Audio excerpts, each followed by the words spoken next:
1 audio 1. Document WordPad window, rich text window, editing. From the pixel abyss to cosmic game, more than 500 characters selected. R. Z. Z. Z. Z. Z. Z. Z. Z. Rich text window, save, rich text, V. History. How do loading page, scan, loading complete. Enter list, 2 of 4 level 1, to read from where focus or your cursor is, press narrator and R dot. Chapter 4, reading text Microsoft support has finished loading. Chapter 4, reading text document WordPad window, rich text window, editing. Scan off, the pixel abyss selected.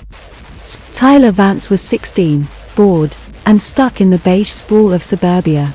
His life revolved. Beamed from a prickle, line of O, blank. Tyler NCE was 16, bored, and stuck in the beige sprawl of suburbia. His life. Document WordPad window. NCE was 16, bored, and stuck in the beige sprawl of suburbia. His life revolved around school, his skateboard, and late nights in his bedroom, where the glow of his ancient CRT television cast shadows across posters of retro video games. He'd scavenged the TV from a garage sale, a clunky relic with dials that barely worked. One night, flipping through static taskbar pane. Document, WordPad window, rich text window, editing. The TV from a garage sale. The TV from a garage sale, a clunky relic with dials that barely worked.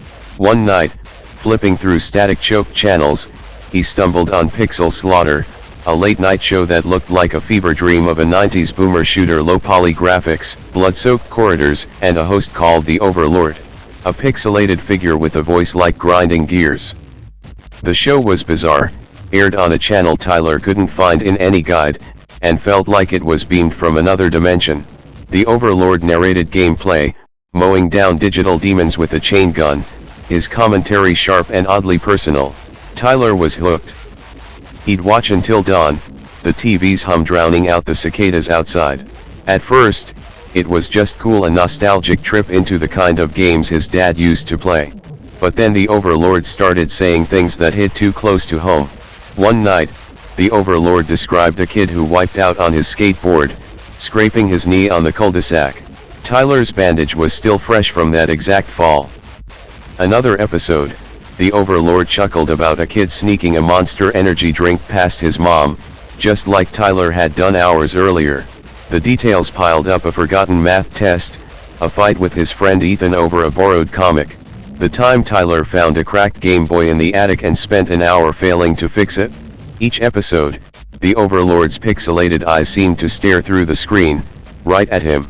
"Our little player's having a rough week," he'd say, his grin a jagged line of pixels. The studio audience a distorted roar of static laughed, and Tyler's skin prickled. He stopped eating much. His mom left trays of pizza rolls outside his door, but they went cold. His phone buzzed with texts from Ethan, his sister, his coach. He ignored them. The TV stayed on, even when he yanked the plug. The Overlord's voice filled his head, narrating his life. "Our player's getting paranoid," the Overlord said one night, his sprite spinning a plasma rifle. "Sees shadows in the pixels, hears whispers in the static. Kid's losing his edge." Tyler laughed, a shaky sound. "Guess I'm the final boss of my own personal hell," he thought, the dark humor a brief flicker before the dread swallowed it.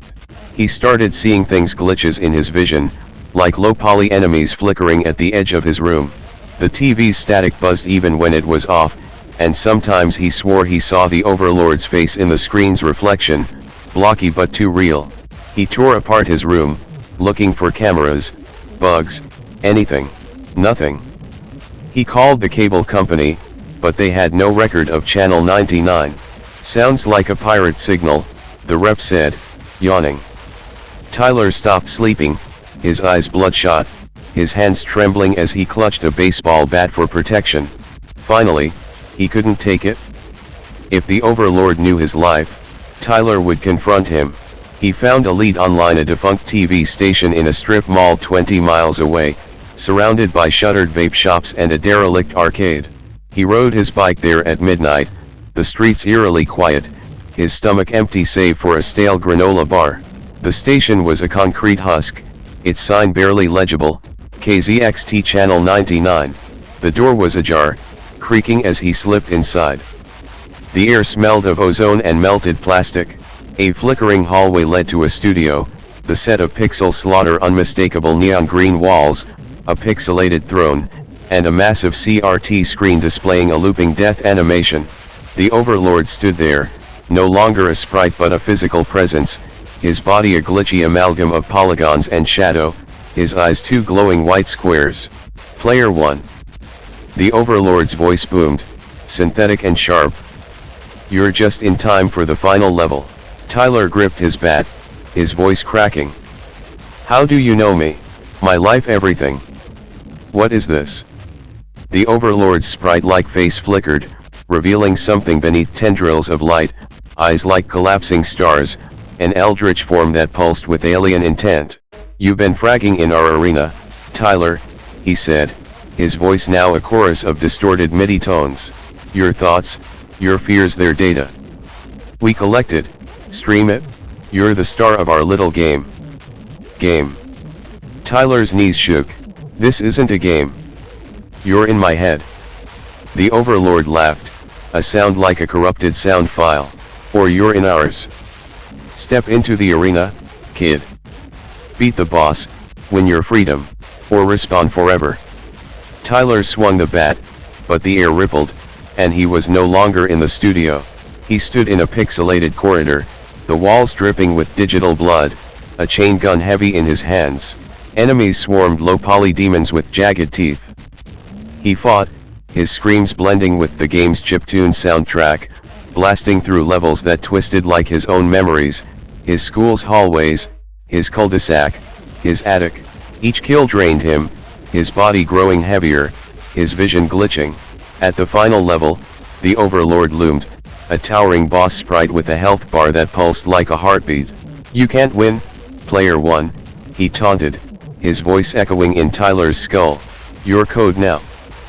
Part of the system. I'm not your pawn. Tyler fired, rockets exploding in pixelated fire, but the Overlord's health barely dipped. The arena shifted, trapping Tyler in a loop of corridors, his ammo dwindling, his body fading into static. Game over, the Overlord said, his eyes flaring. You're ours. Back in Tyler's bedroom, his body sat slumped before the TV, eyes rolled back, whites glowing with faint static. His consciousness was gone, trapped in the endless corridors of pixel slaughter, fighting respawn after respawn. In the studio, far beyond Earth, alien minds watched their screens, harvesting his fear, his rage, his soul, a perfect player, forever caught in their cosmic game. Explore alien technology, retro video game history. Title bar. System, menu item, collapsed, 1 of 1, menu key space, minimize, button, restore, button, close, button. Audacity window. Save, export, export as wave, export, track view table.